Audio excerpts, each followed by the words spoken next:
死亡是生命的终点吗？14个小时以前，我迎来了死亡，像被按下暂停键。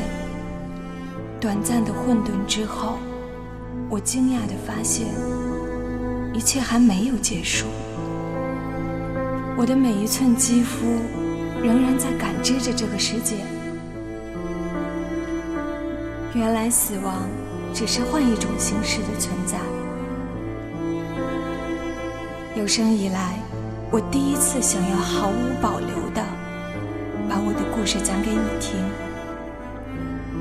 以一种我从没有尝试过的方式。也许是笨拙的，但你要相信我所讲的每一个字。因为活人善于伪装，而亡者拒绝谎言。我是范佳佳，你准备好听我的故事了吗？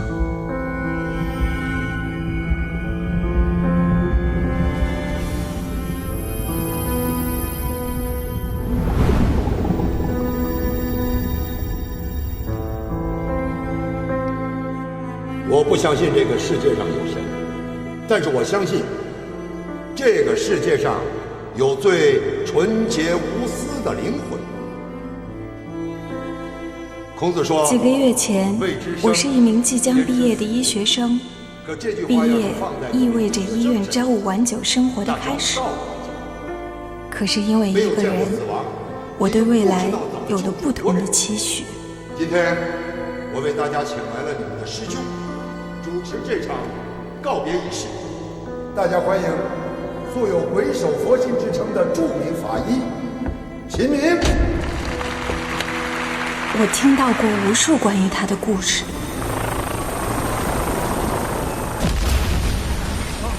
快走！赶紧全快！他们安全给你们！赶紧！秦明，快出来！让部长给你收尸。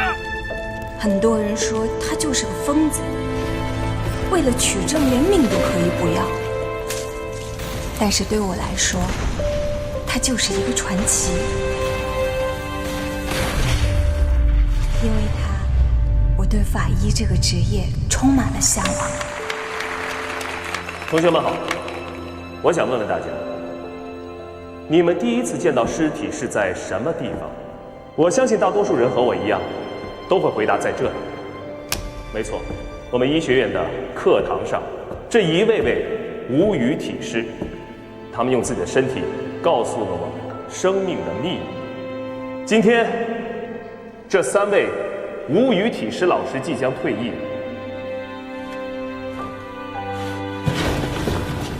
让我们用最后的礼仪来表达我们对他们深深的敬意。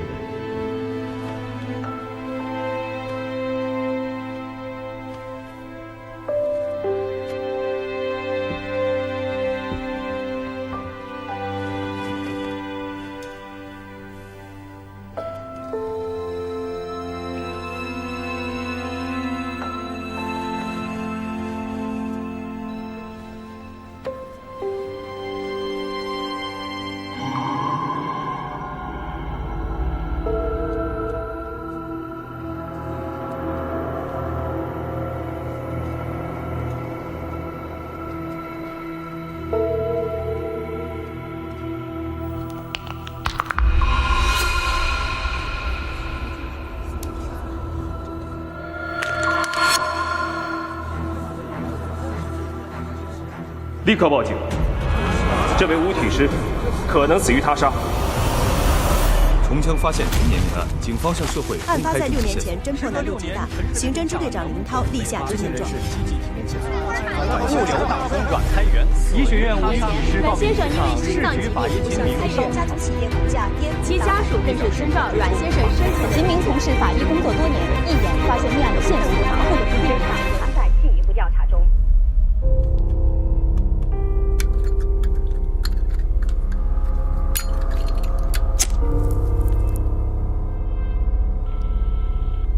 院方表示，阮开元心脏病发作，救治无效死亡，症状明显，不存在疑点。那有关于死者手骨断裂，我呢就是一个热心的市民。关于你们电视里边播的那个阮，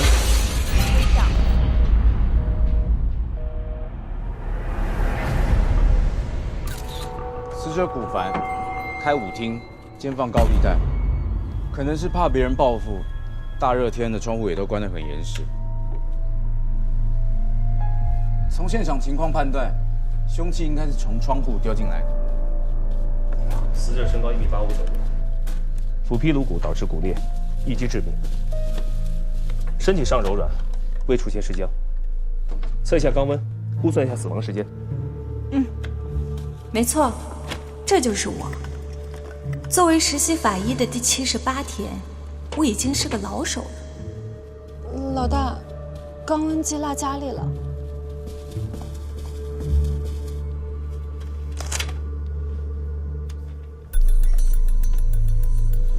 腹部温度34摄氏度，按照环境温度系数评估的话，死亡时间在3小时左右。他真的摸一下就能知道温度啊？老大的人是臭屁了一点，可是功夫过硬，摸一下误差不超过0.2度，号称人体测温计。范佳佳，我警告你，下次再忘记带东西的话，直接改名叫范统统。秦明，别欺负新人。佳佳，来我们刑警队吧，有我在，没人敢欺负你。这是刑警队的林涛队长，他是个好人。林队，当着我的面就挖我的人呢？我就挖了，怎么了？有你这么对待新人的吗？你做事情有没有考虑过别人的感受？阮开元案到现在你都没有拿出证据来，结果是我们刑警队替你背黑锅，网上天天都把我骂得狗血喷头，你知道吗？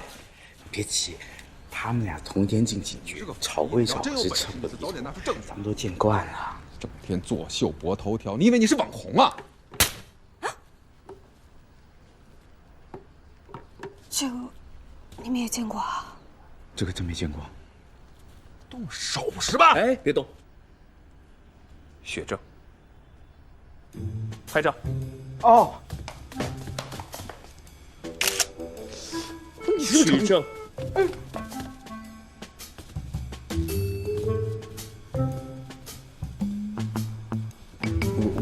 我自己。死者骨繁，2018年7月27日下午2点13分，第一次尸体解剖现在开始。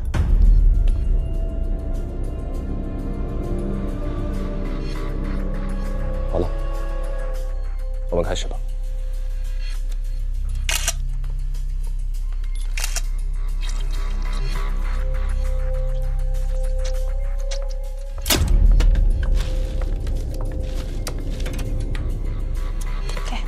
这台解剖你来主导，我当你的助手。我？哎，要不德叔你来？今天我可不得行哈，明天我老婆生日，我要留着手给她擀面条呢。老大，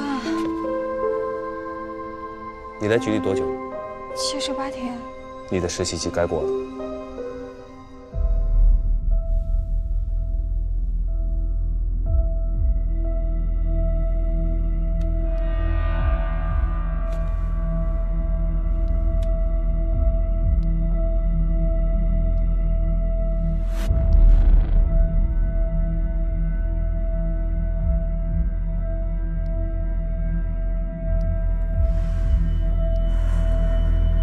呼吸，深呼吸。沿锁骨第4肋骨下方切开，刀口平滑干净，是对死者的尊重。沿胸骨一直下行，避开肚脐，稳住。分离胸大肌，注意观察，无内出血迹象。心脏状态无异常，心脏重量在正常范围之内。脂肪有你，缝合的时候一定要小心。好。啊，对了，今天你的表现非常好。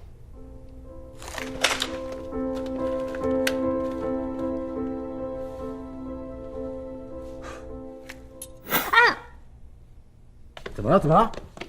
哎，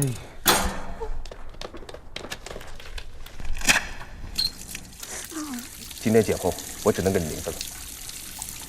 好歹也给个及格吧，我在学校可是全优的。法医第一原则就是保护好自己，连这点都做不到的话，趁早给我离开。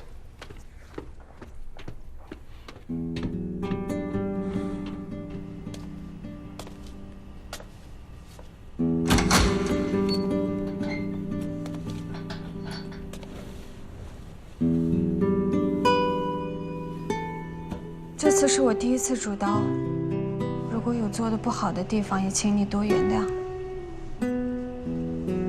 如果真的有来生，希望你能做个好人，活得长久一点。你可以写辞职报告。为什么？法医第2原则，不能感情用事。你不适合当法医。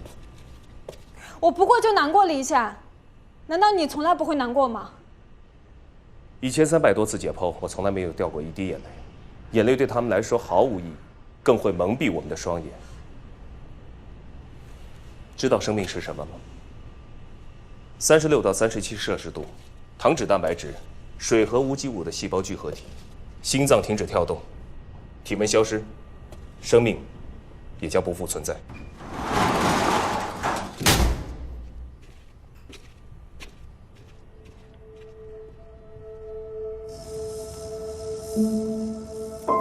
生命到底是一具心脏会跳动的身体，还是一个拥有记忆和感情的灵魂？如果真如师兄所说的，那么一个人和另一个人并没有本质上的差别。师兄说，法医的第2原则是不能投入感情。难道从来没有让他触动的事情或者人吗？他真的这样冷漠吗？我希望不是。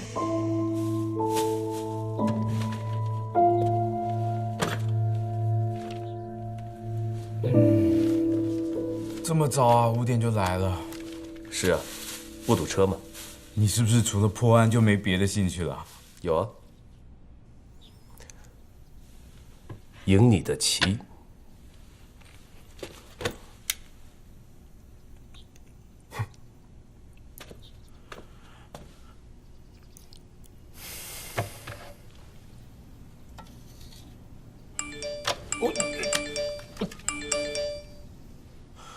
林涛破案了。犯罪嫌疑人石小湾，女，22岁，向被害人古凡裸贷借高利贷，后因无法偿还，被害人古凡将他的裸照发布给了他的家人和朋友。石小湾为了对古凡实施报复，于案发当日在户外将一只斧子丢进了受害人古凡的家里。他本意是想吓唬这人，没想到致使被害人死亡，他自己也非常后悔。所以，这应该是一起过失杀人案。是的，局长。我反对。理由？石小湾是破坏了他人的财物，顶多是治安拘留。邢科长，嫌疑人已经认罪了，而且他所供述的作案时间、作案地点、作案工具、作案动机，全都对得上。你在质疑什么？今天我也带来了人证，范佳佳。这是什么人证？他的年龄、体重、身高都和石小湾非常接近。我请范佳佳用同样大小的斧子扔了100次，通过抛物线的分析，除非古凡是躺在地下，不然的话，这斧子是不可能落到他的头上的。所以凶犯另有其人。案发现场，斧子是冲过了纱窗进入屋内，纱窗是有磁性的，自动吸合。屋内的蚊子是飞不出去的，屋外的蚊子也飞不进来。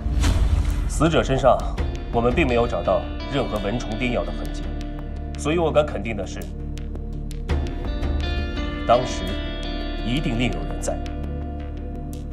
我们从蚊子血中提取出了一个成年男性的 DNA， 用最新的 Y 染色体家族特异性基因指纹库找到了他的父系家族。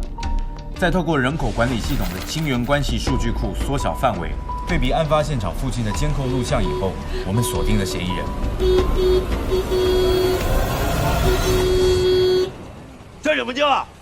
缴费啊！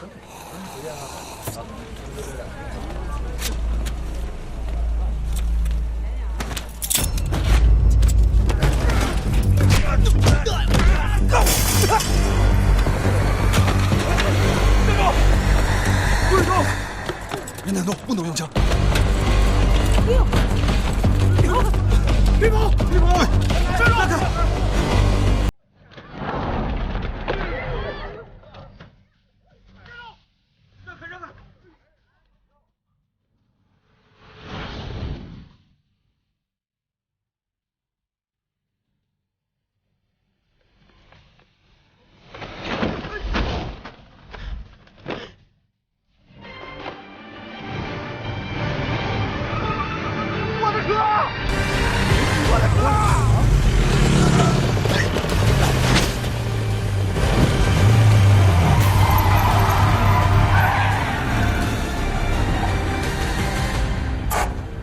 来，我们到了。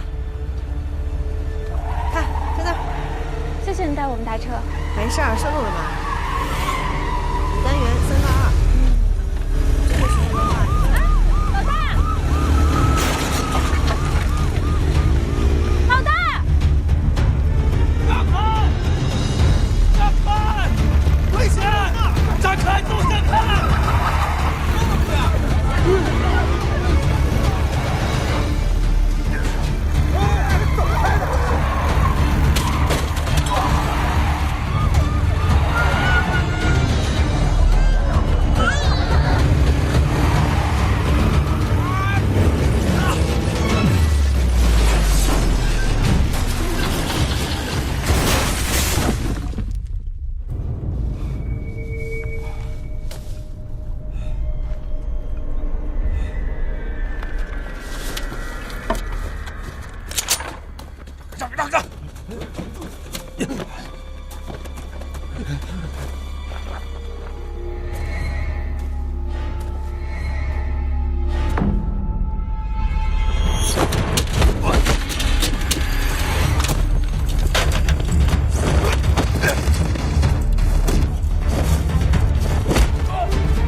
重要还是针线重要？我抽筋了，哎呀，我的腿抽筋了啊！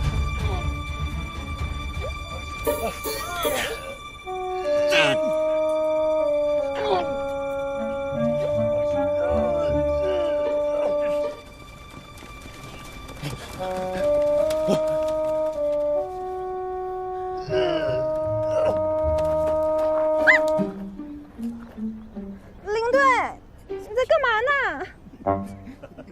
秦明，你小子一定是故意的！他叫寇勇，绰号疯狗，曾经的全省3大冠军，退役后因为打架斗殴伤人，被处理过很多次，老油条了，具有反审讯的经验。说说吧，为什么杀古凡？我是去过他家，不过我是去借钱去了。你们也知道，他是放高利贷的，钱不借给我，我就走了。你的手机运动记录和定位记录里显示，在古凡死亡老大后，你有的东西。你在他家里走了数百步。我为什么要杀他？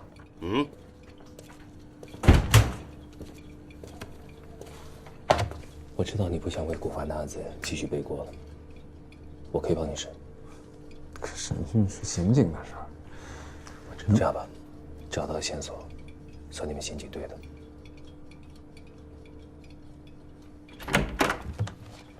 哟，这不是琼江最爱管闲事的人吗？你需要一个杀古凡的理由吗？我可以帮你捋一下。阮开元一案一周。你的确问了古凡借过钱。但年仅28岁。那天呢，你是想赎回你的抵押物，但是事情出乎你的意料。这个纯金的打火机是在你家里找到的。你问古凡借钱，这是抵押物。你担心这个打火机会牵扯到阮开元的案子，所以你急于赎回它。多给你2000块钱，把火机还给我。一开始你没打算杀死古凡，但是古凡后来的行为把你一步一步的逼入了绝境。这市局的奖金都已经超过原价的10几倍了，你怎么着也得比他们多给点。为了逼你还钱，他打了举报电话。您好，这里是举报热线，请问您有什么事吗？我呢，就是一个热心的市民。关于你们电视里边播的那个作为散打冠军的你制服古凡轻而易举，可惜你没有办法封住他的嘴。我告诉你，只要我不死，你就别想他妈出这屋。不过天无绝人之路，老天给了你一个绝佳的栽赃别人的机会。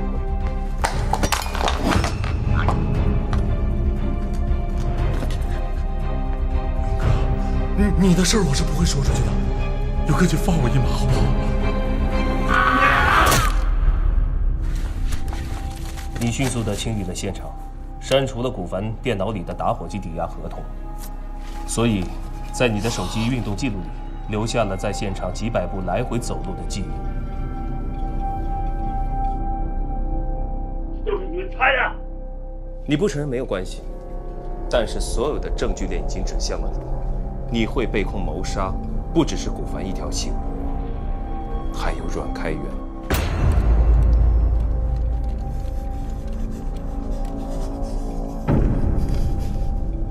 所以从一开始你就恨我，因为我发现了阮开元有可能是被谋杀的。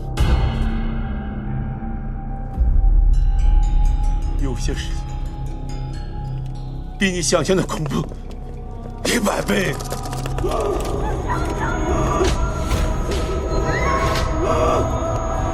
说出来。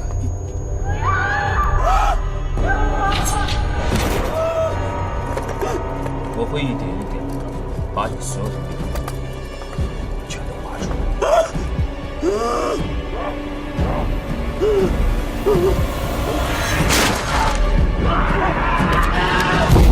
老大，你知道他为什么叫疯狗吗？因为疯狗永远都能记住猎物身上的气味，让气味咬着它。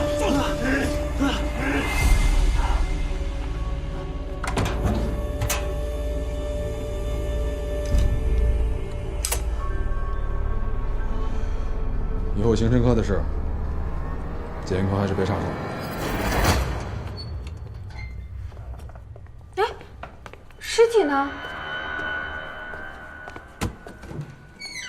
星辰，阮开元的尸体呢？提审寇勇出事故后，局里通知，阮开元案已经交给其他法医处理。秦科长，你不得再接触，否则按违纪处理。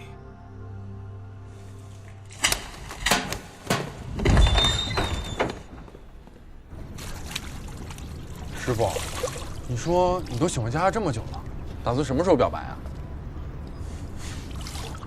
你要是不好意思的话，我帮你说句也行。去你的！别给我捣乱啊！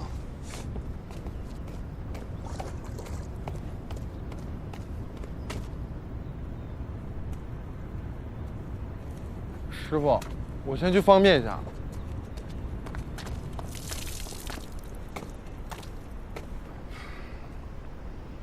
没错，是我去投诉的。你在工作中掺杂了太多的个人情绪和动机，这有碍你的公正判断。你应该回避。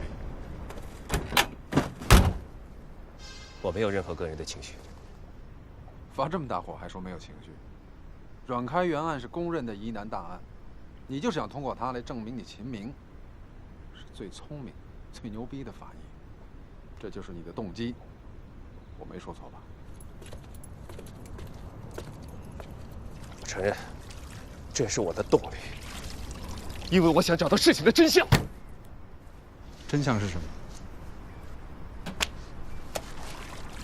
不是我林涛认为的就是真相，也不是你秦明的真相，就是真相。师傅，空泽崖用的路上出事了。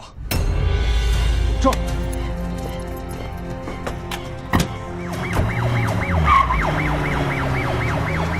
老大，押送寇勇的警车被超载的大货车撞了，寇勇趁机逃跑了。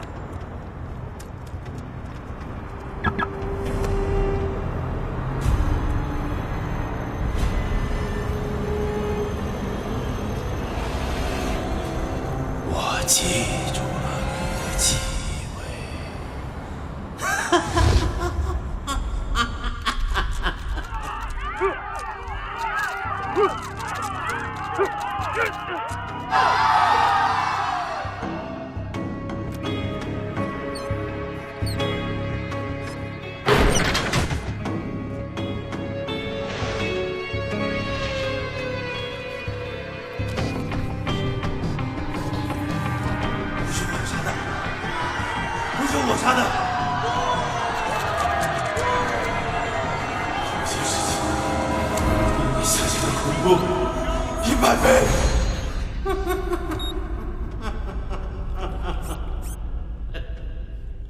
案件在那之后陷入了困境，师兄为寻找线索日以继夜。我后来才知道，那个时候他的眼睛已经出了问题。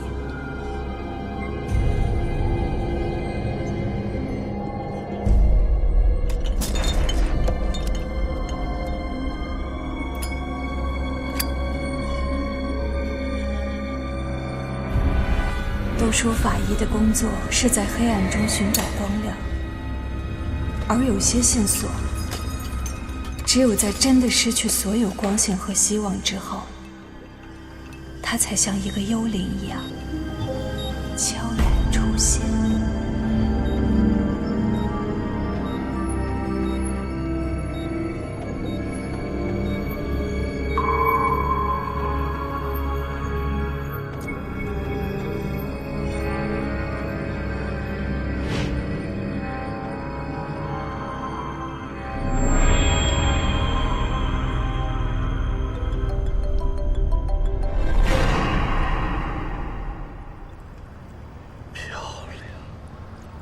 婉媛，你如此漂亮，还这么美丽，却单身，你知道为什么吗？其实啊，上天早就给你安排好了，只是在等着这个人的出现。就比如说我。哎，秦明。哎，婉媛，这么巧啊？对啊，你怎么在这儿？怎么样，好吗？还行。介绍一下，启兰药业的王总。生意上非常照顾我，这是我最好的朋友兼男闺蜜，秦明。幸会。秦先生在哪里工作？我是名法医。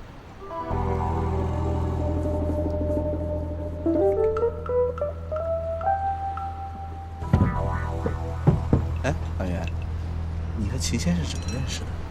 我们是前同事。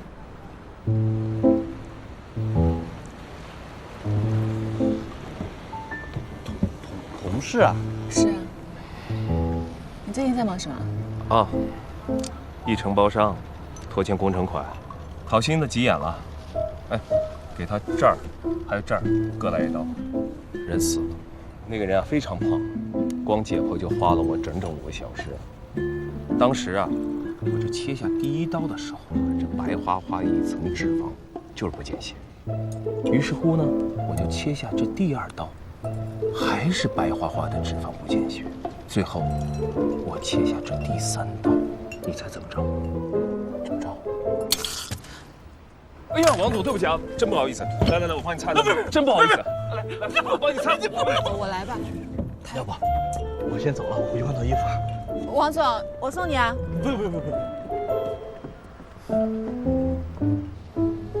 编故事能力突飞猛进啊！我哪有编故事啊？真的花了5个多小时。辞职跟我一起干吧。当医药器械代表薪酬是你现在的好几倍，而且我们还能像以前一样做同事。我要是不当法医的话，你说谁帮你一起演戏去赶走那些想要对你图谋不轨的甲方呢？别贫了，法医这行又苦又累，还被歧视，何必呢？我觉得挺好的，至少医患关系非常稳定。你呀，还是那个样子，没个正经。好吧，正经的时候到了，有件事情想请你帮忙。我在阮开元的尸体上进行了100多处的化验，我发现他体内的 ATP 严重超标，包括他之前冷冻的血液里也是一样的。我想还得麻烦你帮我查一下。你帮我吓走了那么多甲方，也该轮到我帮你一次了。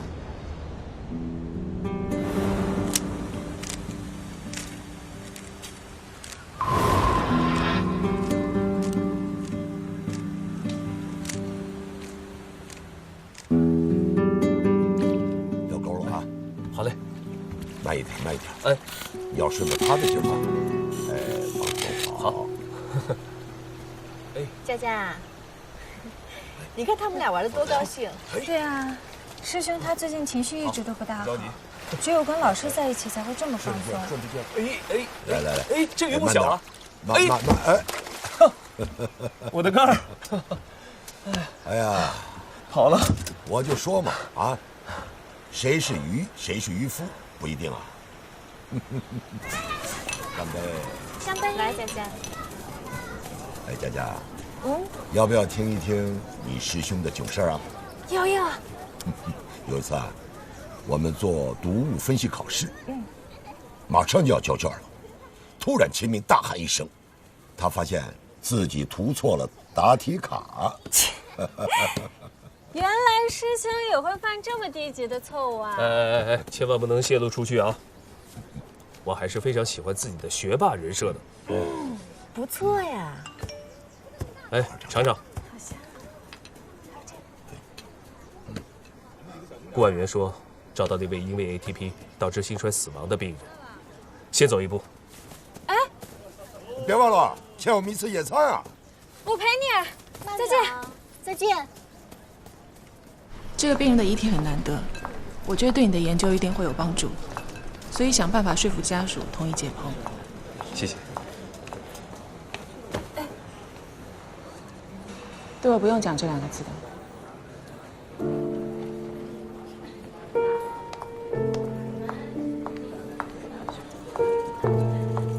那是我第一次见到顾婉元师姐，师兄的前同事。来了。好，你们可以开始了。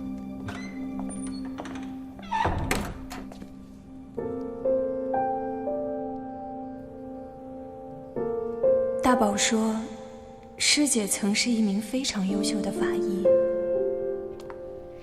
我就不进去了，我能为他做的也就到这里了。接下来就由你来陪伴他吧。听说他在解剖完一名小男孩后，就再也无法跨进解剖室一步。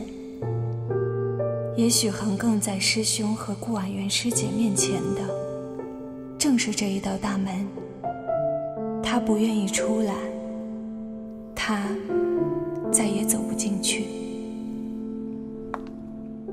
而我也终于明白，法医不能感情用事，是师兄用多少痛苦的经验换来的一层盔甲。你说这世上会有灵魂存在吗？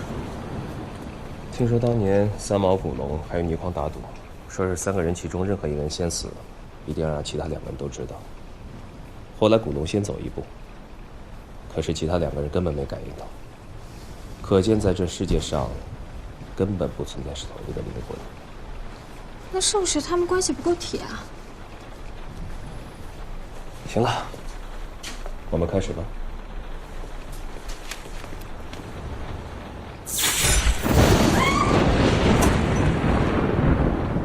你别跑，可能是雷击烧坏电路。你去找一下值班的电工。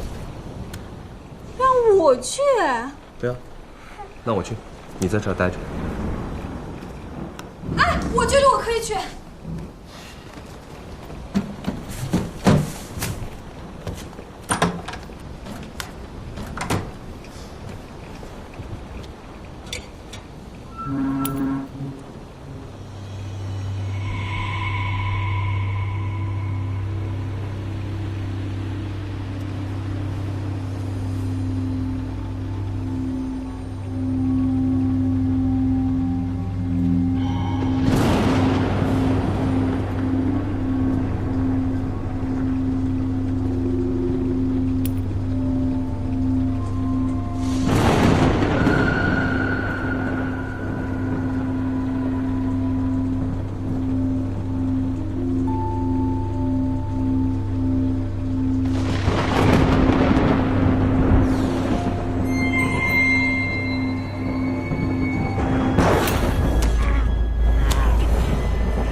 那一刻，我突然发现，师兄也会脆弱、恐惧。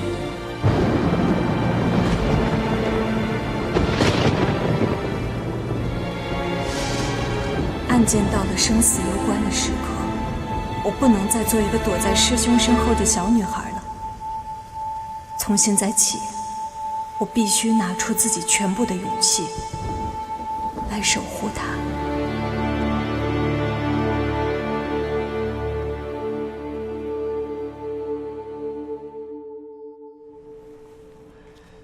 这是一过性黑蒙，它是长期高压力、大强度的工作，用眼过度疲劳引起的。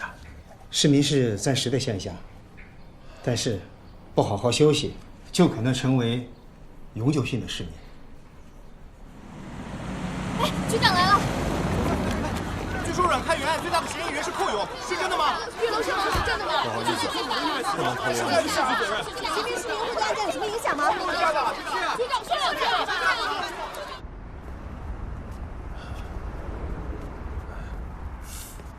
啊，到了。哎，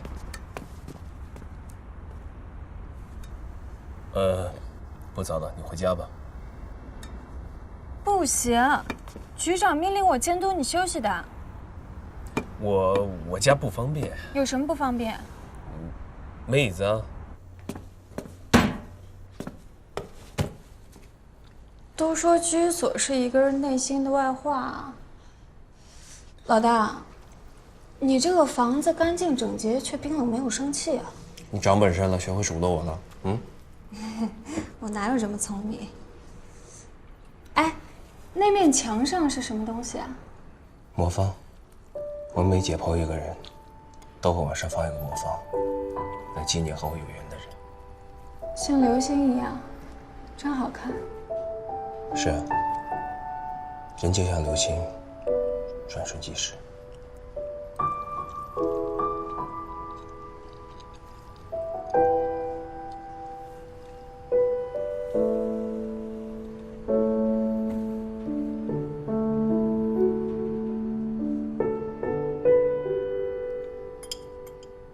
你在看什么呀？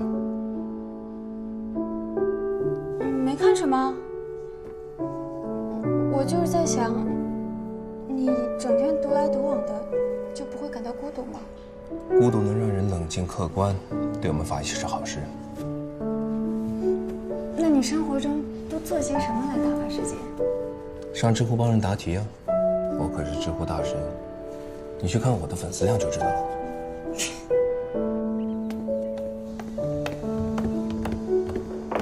哎，佳佳，哎，你要去找老大吗？帮我拿给他。谢啦。哎，嗯，你为什么每天给他买咖啡啊？因为我跟他打了一个赌啊。你和他打了个什么赌啊？半年前他说他要辞职，我没让他走。我说你可以陪我下棋啊，赢了我就能走，但是输的话就要给我买1天的咖啡，什么时候还清了，什么时候才能走。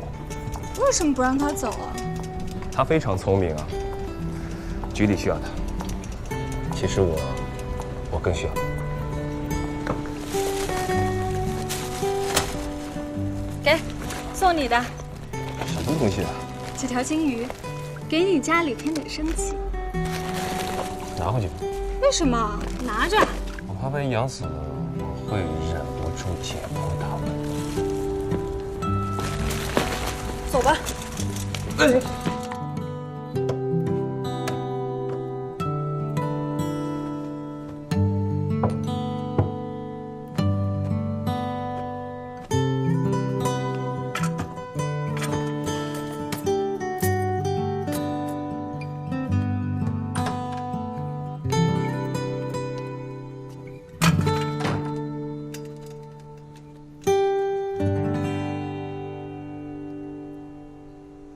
刚进医学院的时候，解剖老师说我的手指不够灵活，拿不稳手术刀。邹教授就介绍我，让我去学琴。1年之后，我就成了班上解剖的最好的学生。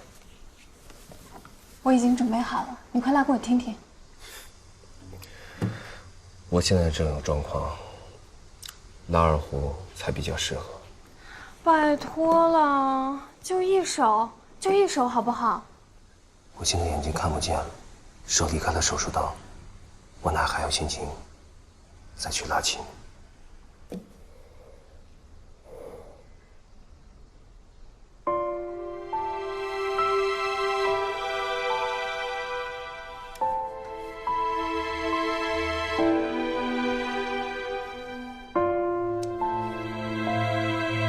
那就让我做你的眼睛，好不好？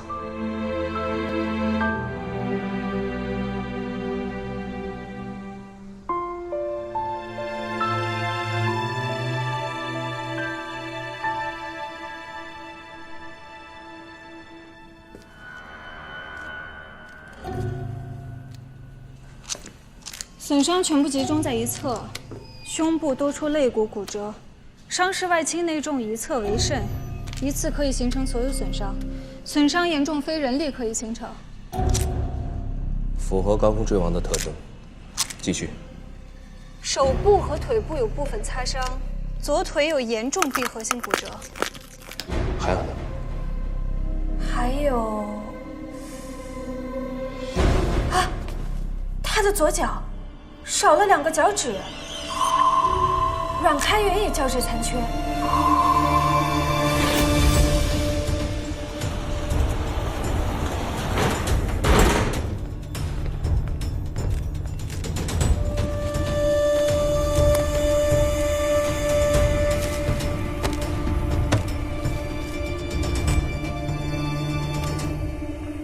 寇勇和阮开元脚趾的伤疤居然一模一样。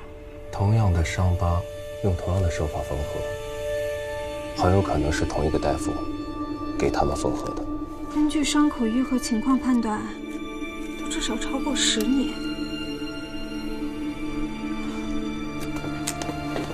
寇勇和阮开元早就认识了。多人脚趾残缺伤有3种可能性：一，集体踩踏事件；二，特殊行业的重大事故；三，登山队员集体被冻伤。那范围小多了，应该能查出来。你把所有的线索交给林涛，他说的对，破案不是王建业该做的事情。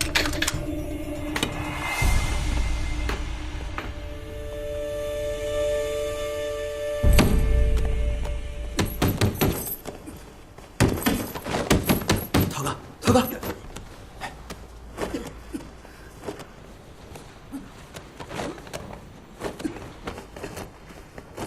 佳佳，你怎么到这儿来了？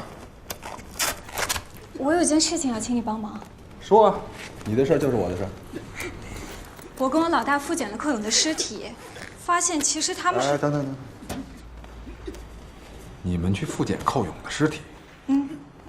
这案子不是移交其他法医了吗？但是，不是不想放弃吗？所以秦明就拉着你去了。啊，不是，是我拉着老大去的。佳佳，上次违纪的行为，秦明已经差点送了命。如果你们继续这样违纪的话，都是要被处理的。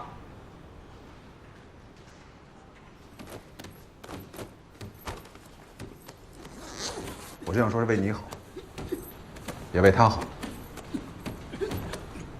我知道了，林顿。不好意思打搅了。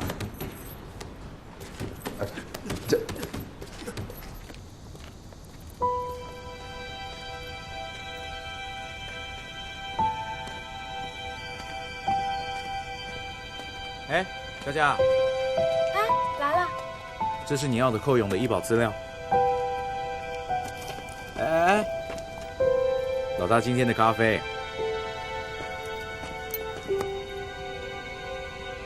其实我知道你和老大打的赌了。如果你真的要走，他也拦不住你，也不会拦你。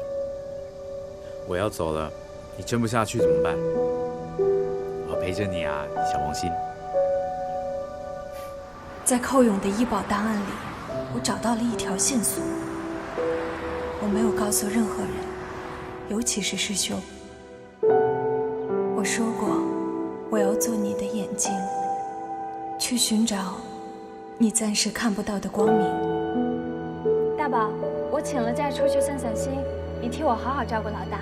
放心吧，好好去玩，小萌新。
大宝，你的电话来得太巧了。我告诉你个好消息，我的眼睛能看见了。在家歇了那么多天，终于可以出现场，太好了。好，我这就到。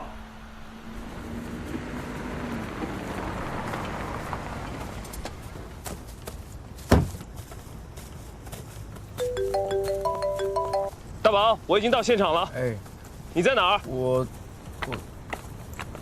哼，大宝。大宝，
老大，你说这世上会有灵魂存在吗？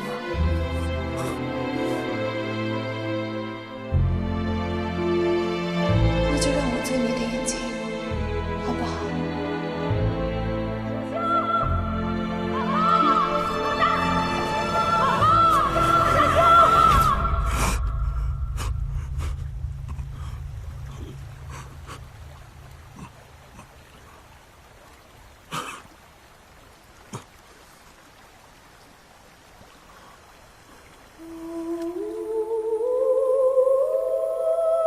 体表检测，现在开始，身体裸露部分没有抓痕、扭打、挣扎的痕迹，明显在溺亡之前已经昏迷。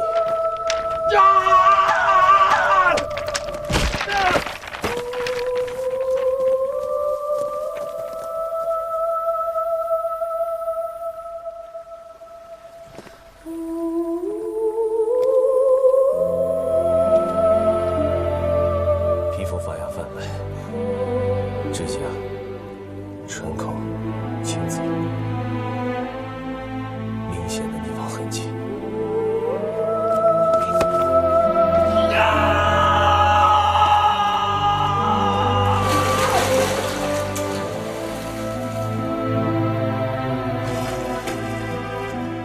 为什么要让他去查案？如果不是你，佳佳就不会死，就不会死。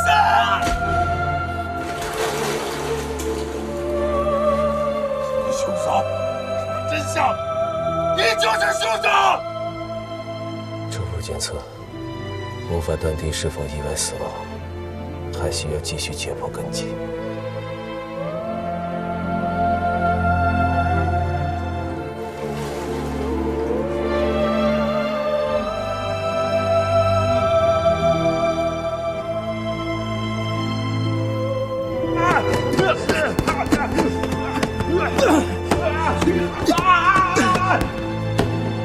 这案子不是移交其他法医吗？我知道了，林顿。不好意思打搅了。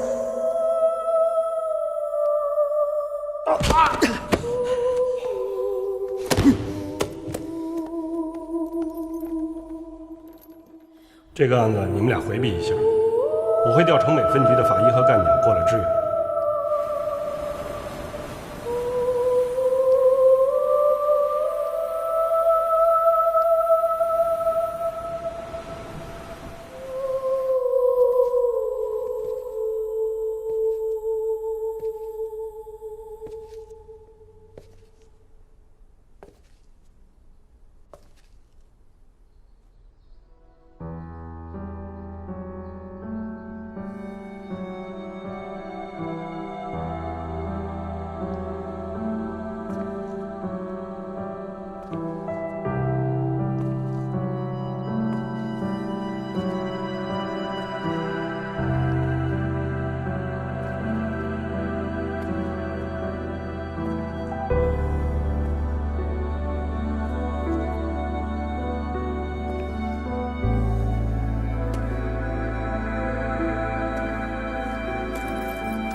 小萌新，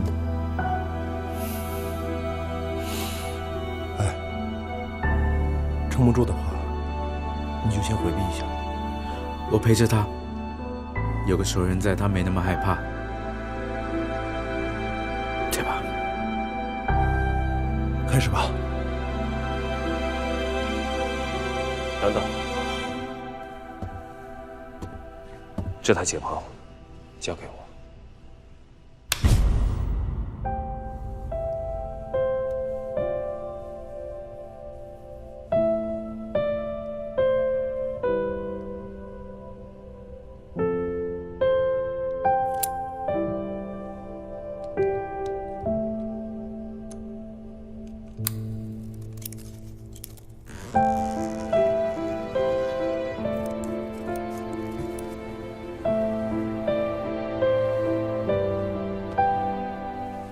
我已经准备好了，你快来给我听听。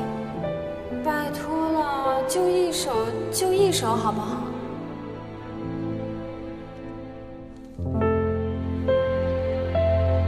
今天我终于成了一名实习法医，我觉得自己很幸福，因为可以更靠近他，和他呼吸着同一平方公里之内的空气，我都快醉氧了。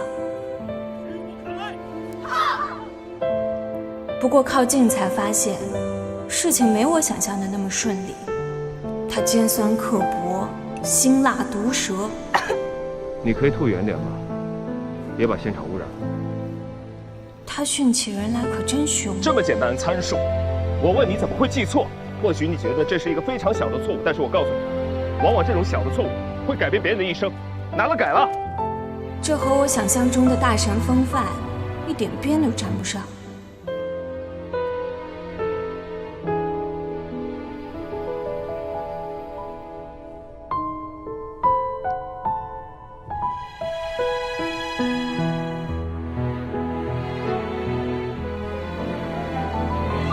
可是有时候，他又是那么的孤独，孤独到让我心疼。我想永远留在他的身边。人生总有一个时刻，要为自己的心做出选择。你可以去花县医院，当好前途。干嘛在这儿当法医呢？因为喜欢啊。精神可嘉。因为喜欢。这是我全心全意的真话，你能听懂吗？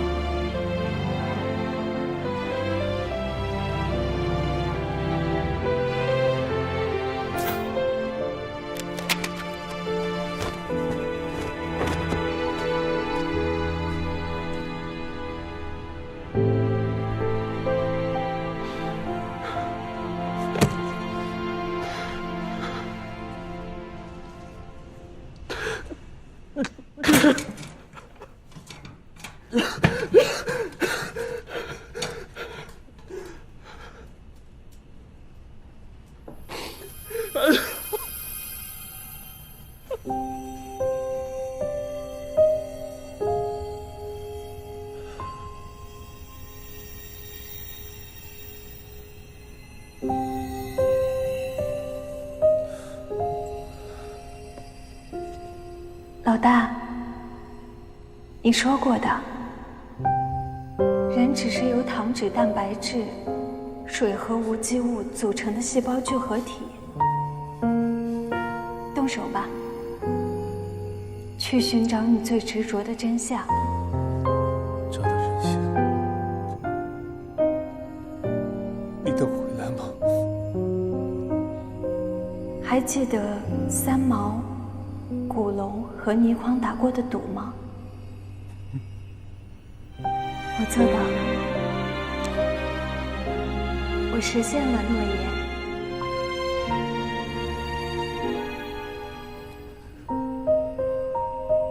我明白了。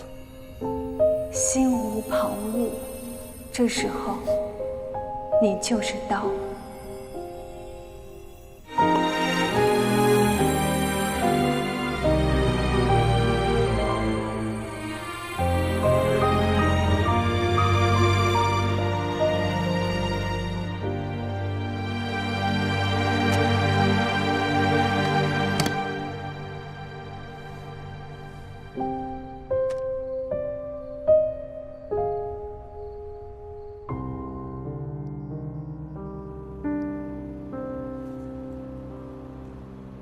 这是佳佳喉咙里面发现的鳞片，来自一种叫做龙筋鲸鱼的鲸鱼。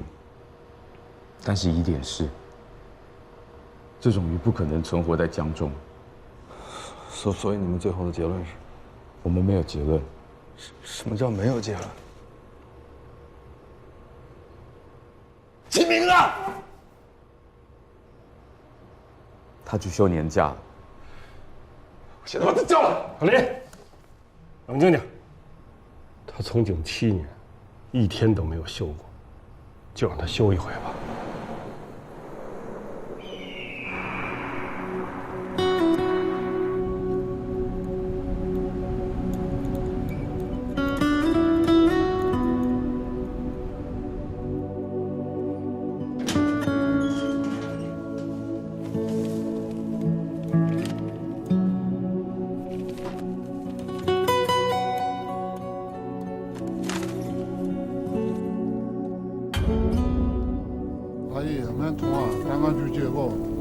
咱们边走边说吧。10几年前啊，我们这遭遇一场百年不遇的大雪灾，很多人都被困了，救援队没日没夜地挖了半个月，才把这条路打通了。哎呀，可惜啊，很多人都被冻死了。但是5个人活了下来，真是个奇迹啊！当年被我切除脚趾的就是这2个人，名字叫做柯勇和阮开元，他叫唐谦。6年前啊，还回来过一次，花了很长的时间去长特、转山。哎呀，听说回去没多久就死了。他是怎么死的？是他杀吗？是干衰竭。干衰竭。哎，上次来的那个佳佳姑娘问的事情跟你一样，这次怎么没和你一起来啊？他休息了。你把雨接过，老冷不问，你跟着多久了保佑的哟，年年不抱怨。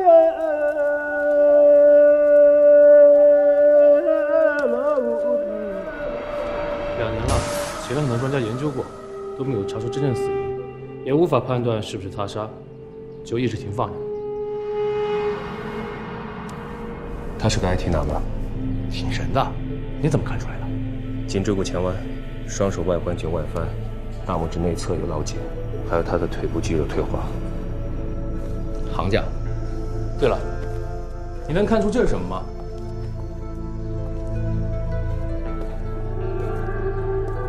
看不出来吧？这是他的肺。这 IT 男连续加了几个夜班，在回家路上突然就死了，肺就变成了这样。但体表没有任何的伤痕。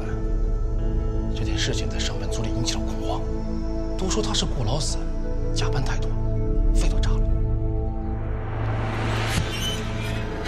雪灾逃生之后，我儿子就疯了。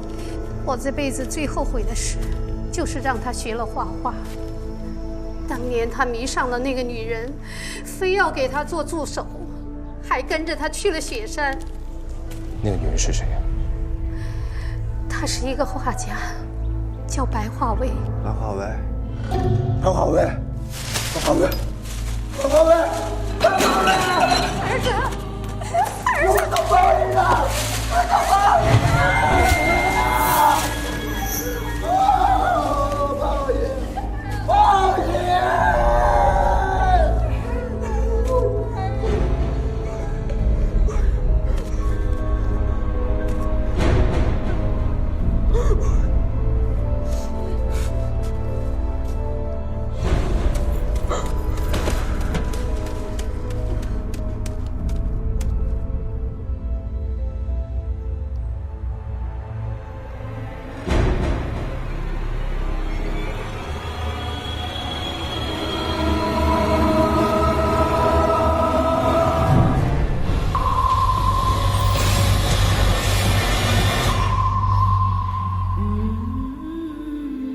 一切谜题的背后都有着联系，就如同魔方，无法一面一面的复原，只有打乱它，破解它，才能看到事实的全貌。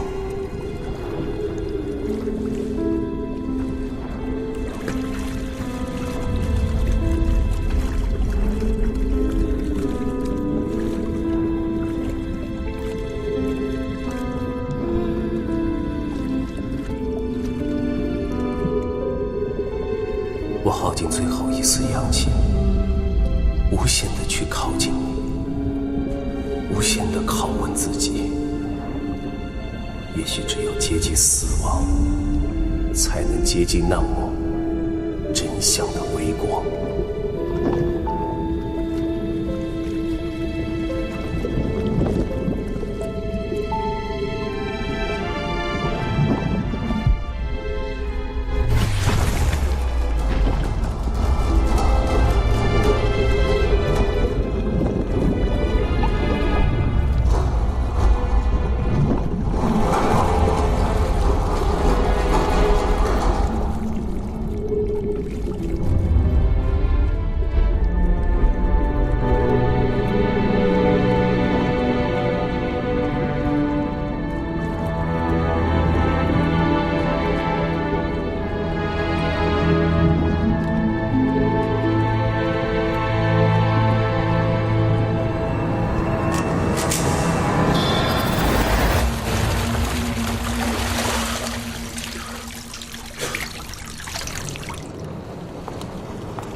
师母，齐民，你们这是要出去旅行吗？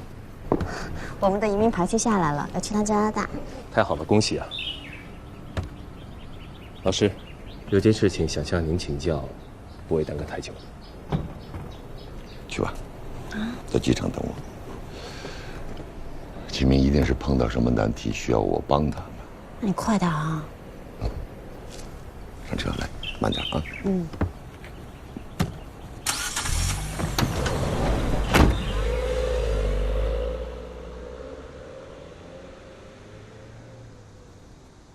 这幅画叫《午餐》，虽然不敌莫奈的1/1000，但它是我心中最美的午餐。大一时间到了，说说吧。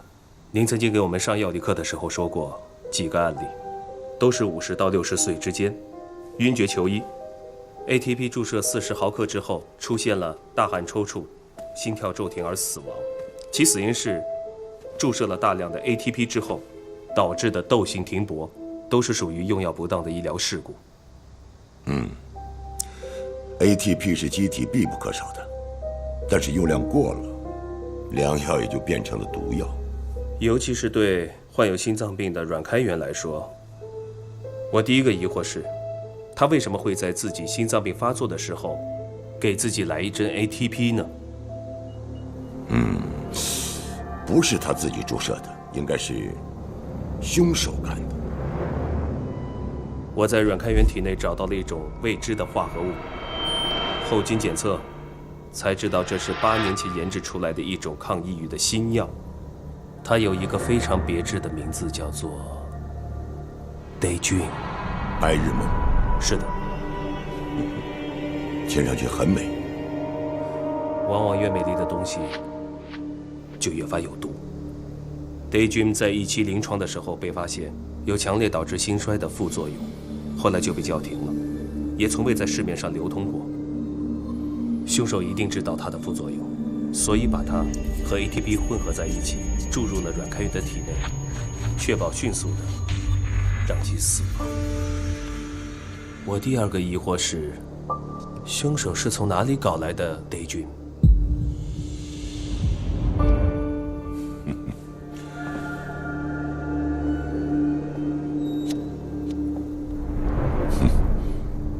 很久没有上临床了，对这种新药也没有听说过。或许是您忘了吧，我们学院是 Daydream 的1期临床合作医院之一，您曾经参加过这个项目。据我分析，阮开元和寇勇之间有着千丝万缕的关系。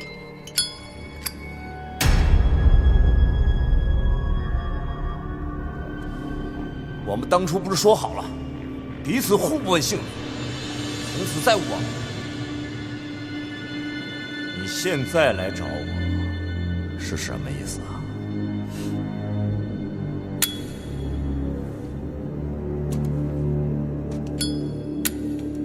你连火鸡都是金的，我却连饭都吃不上。什么意思？敲诈我？这是我的马子，你以为我养的那些保镖是吃素的？喂！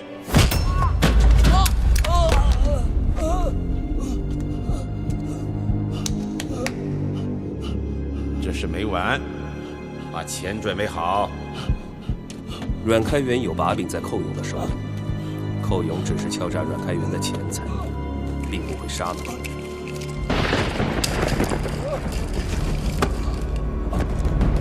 随后，真正的凶手出现。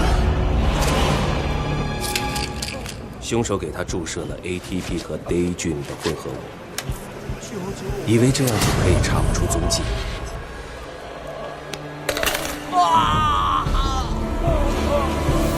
有趣的是，老天开了个玩笑，阮开元签署过遗体捐献书，他的遗体被送到了我们的医学院。从那天起，他就像个幽灵一样，在福尔马林里注视着你，让你的内心不得安宁。接下来遭你毒手的是张静。民法监，我马上就搞定。天天加班，还不给涨工资，还让不让人活了？那就去死啊！你给他吸入了液氮，肺部迅速冻结，窒息而死。门牙也在挣扎中被崩断了。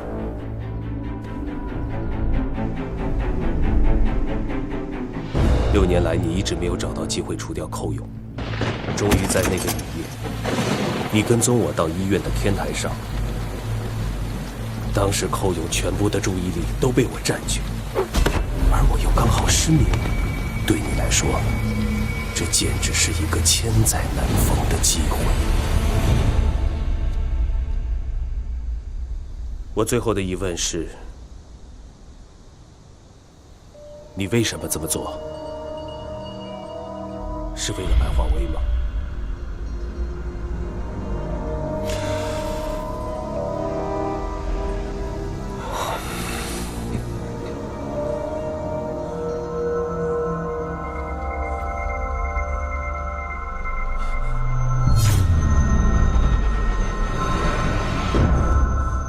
我说过，谁是渔，谁是渔夫，不一定。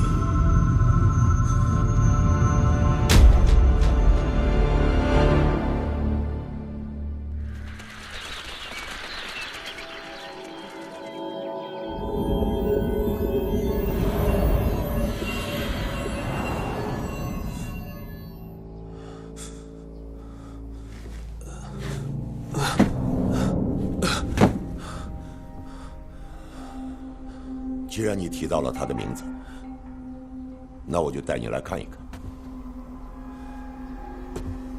这儿是他的画室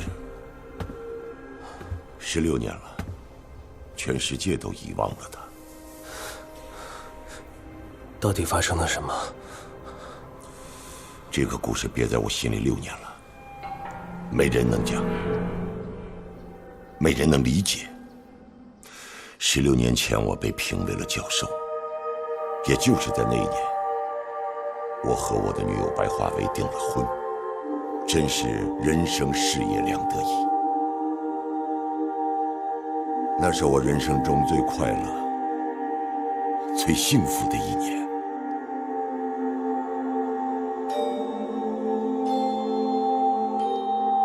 在这里，华薇教会了我画画。她不仅美丽，也很有才华，还喜欢到各地去写生。那次她要去西藏写生，我因为要讲课不能陪她一起去。然而这次写生永远改变了我们的命运。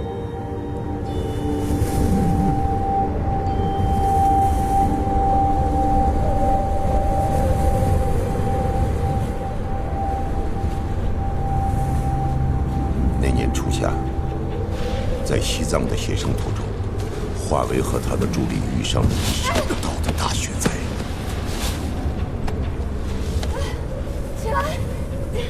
雪灾过后，华为的尸骨始终没能找到。咱们打一个形象的。我在失去他的痛苦中熬了10年。可有一天，我收到一封信，到现在信上的一字一句我都记得清清楚楚，痛入骨髓。写信的人叫唐乾，他得了肝衰竭，在人生最后时刻忏悔了这一切，希望能够得到内心的平静。他叫唐乾，花了很长的时间口长特转山。他渴望得到平静，却让我彻底失去了平静。10年的痛苦变成2个字：复仇。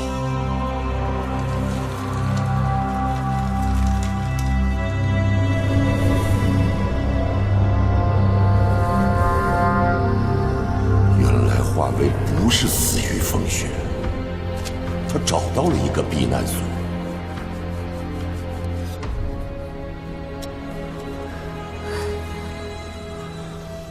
车里还有4个同样落难的人。一开始，6个人相互帮助、扶持、抱团取暖，分享仅存的粮食。满怀希望等待着救援。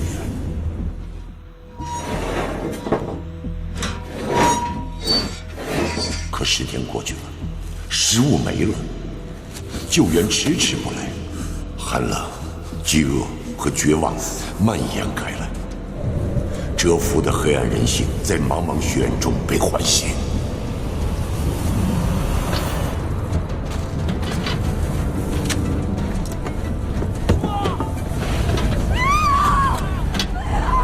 最后的一点食物不见了，结果阮开元在华妃的包里找到了。没拿啊！不是他们的身份，你们了，不是，我跪下去，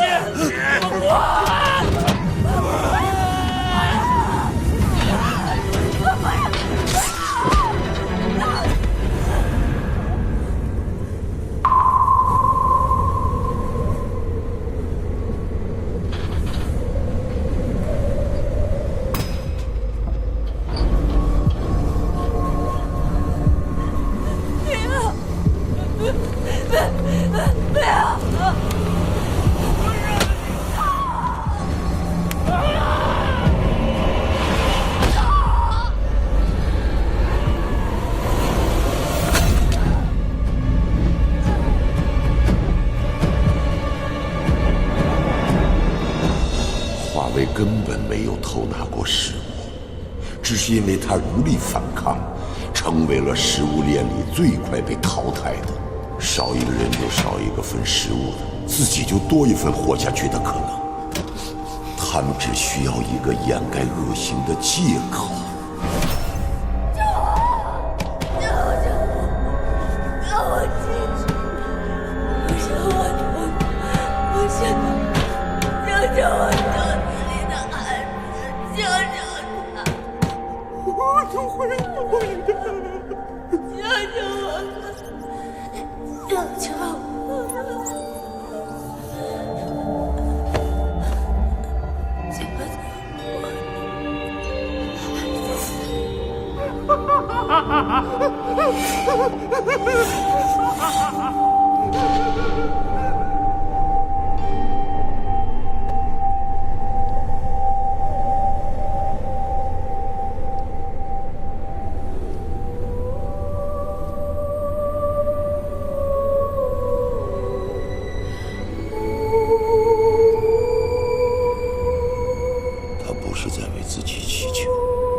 你说，华为是死于冰雪，还是死于人心？他们不该受到惩罚吗？他们不该死吗？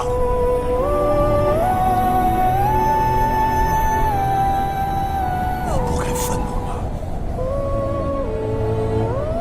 我不该愤怒吗？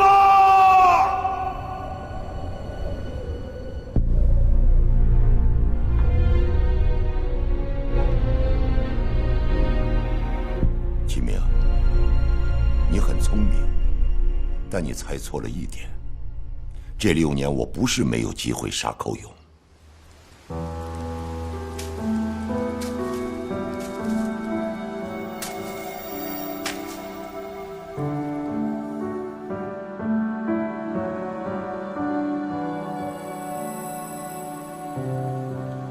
他是那么的像你，一样的温柔、善良。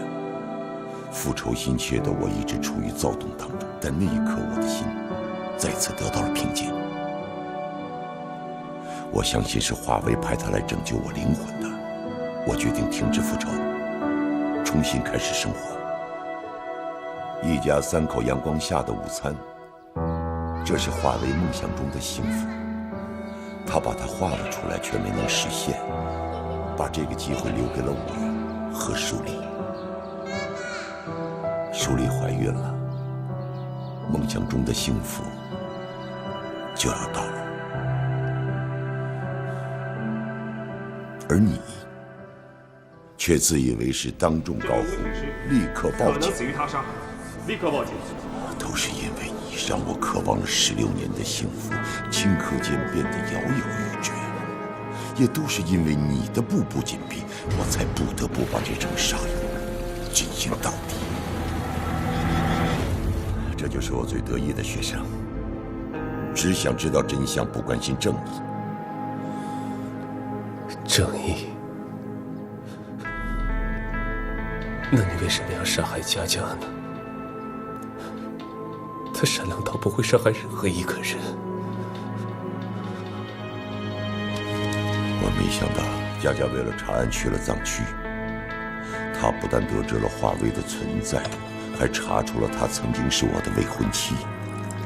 佳佳用女性的直觉拼出了故事的轮廓，她无法相信，来找我询问。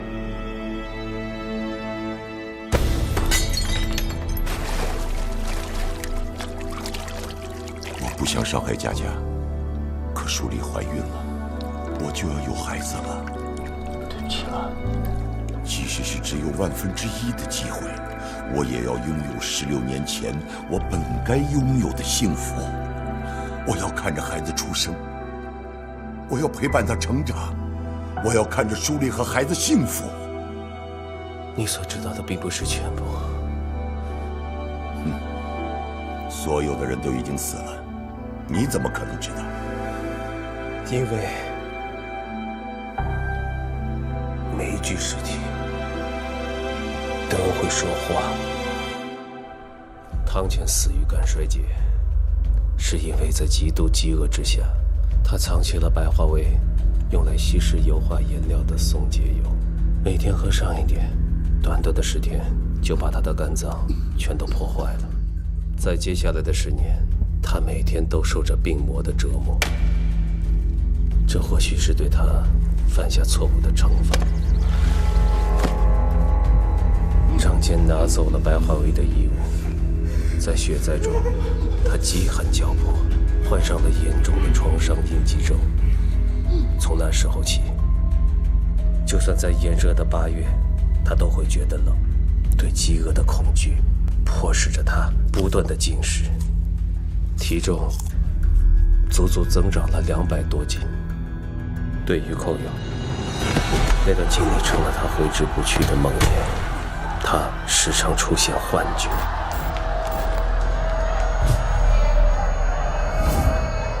从此以后，他喜怒无常，出现了严重的暴力倾向。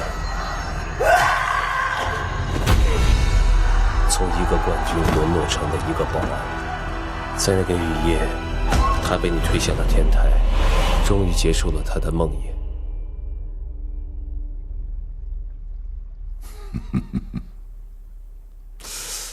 按你的意思，所有害死华为的人都是情有可原的。我不是在为他们辩护，我只想告诉你的是，真相之上是正义，而正义之上有另一种东西，叫做悲悯之心。他们是施害者，同样也是受害者。而你呢？从一个受害者变成了一个施害者。好，好，好！你是高高在上俯瞰众生的上帝，那你准备怎么怜悯我？我给你带来一样东西，在我上衣的外侧口袋里。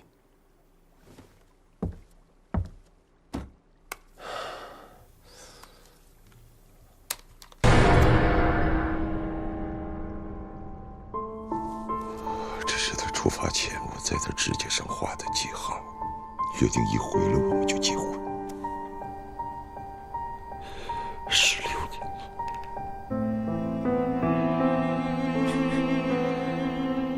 这是我得到的，你唯一的一部分。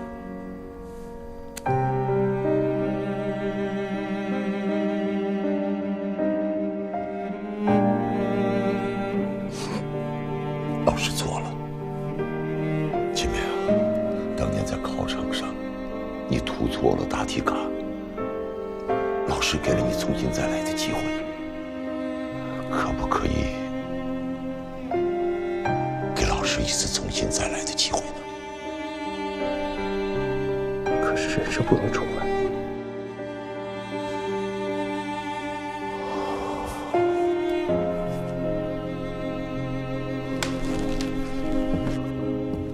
如果我是一个人，我可以听你的。但现在我是一个女人的丈夫，一个孩子的父亲。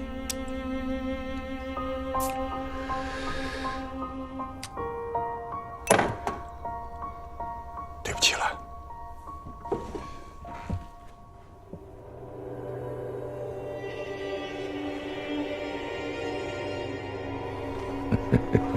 你说过的，谁是鱼谁是渔夫，读到最后没有答案。我在佳佳体内发现了微量的麻醉剂，所以我在出门之前已经给自己注射了解毒剂。你现在是青出于蓝而胜于蓝了。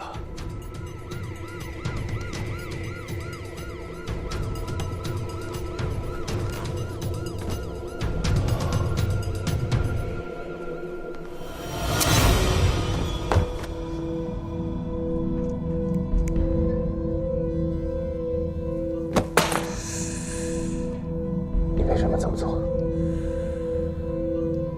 我杀死了自己心爱的学生，却为最得意的弟子送上了断头台。这也许就是宿命吧。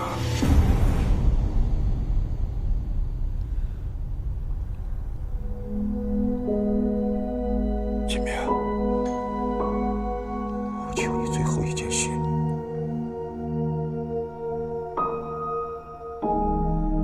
别让我的孩子知道他的父亲是凶手。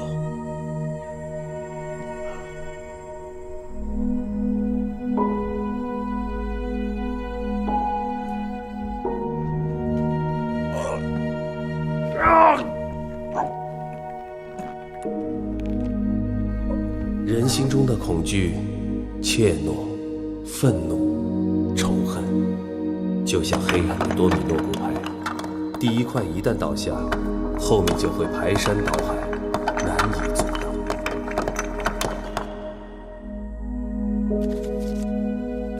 当善良的力量把罪恶的多米诺骨牌停下的时候，被拯救的不只是生命，还有希望。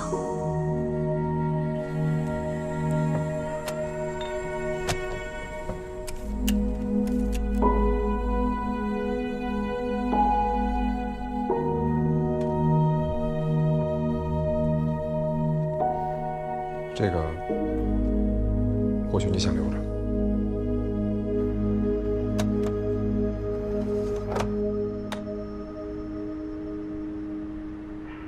各位老师好，我叫范佳佳。你为什么报考这里？因为我想离一个我崇拜的人更近一点。这位同学，你这个马屁拍的也太直接了。不是，我说的不是您，我说的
以前我以为是为了真相和正义，直到我被生命的另一部分所打动，我才明白生命有它更加温暖的含义。风轻轻吹，我随你去远方，这人间的剧场没有你多荒凉，就这样心随你去流浪，从此再无悲伤，只有赤裸的真相。啦啦啦啦啦啦啦。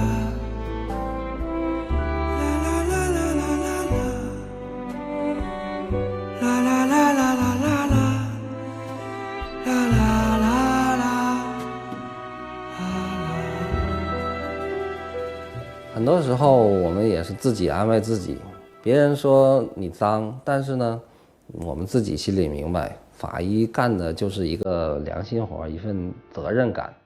我们所做的事情就是为死者伸冤，是对死者的尊重。我不觉得这是脏，反而我觉得这比很多人还要干净。在湘江流域发现了2具那种巨人观的高度腐败的尸体，很多的苍蝇，那时候气温很高，很臭。这种尸臭味，那个所有的衣服啊、头发啦或者指甲都对它有吸附作用。就是说你解剖了以后，哪怕你洗过澡了，在指甲痕里面还有这种很浓的尸臭味。对常人来讲，这个解剖尸体是很恐惧的一件事情。我们经常是在夜里面12点，晚上刚回到家的时候接到一个电话，哪个地方有案，病院立即就赶去。法医还要对本辖区的非正常死亡进行一个现场勘查，排除是他杀的刑事案件。在勘查过程当中，如果勘查的不仔细，错过了一些细节的话，就很容易把命案漏掉。所以我们在出每个现场做每个鉴定的时候，都是战战兢兢，如履薄冰。人们知道你是干法医的，觉得你这个货脏、恶心，不愿意跟你一起吃饭，甚至不愿意跟你一起握手。一双鬼手只为沉冤得雪，满怀佛心，唯愿天下太平，背抵黑暗，守护光明。这是我们的承诺，我们也需要你们的掌声与喝彩。模样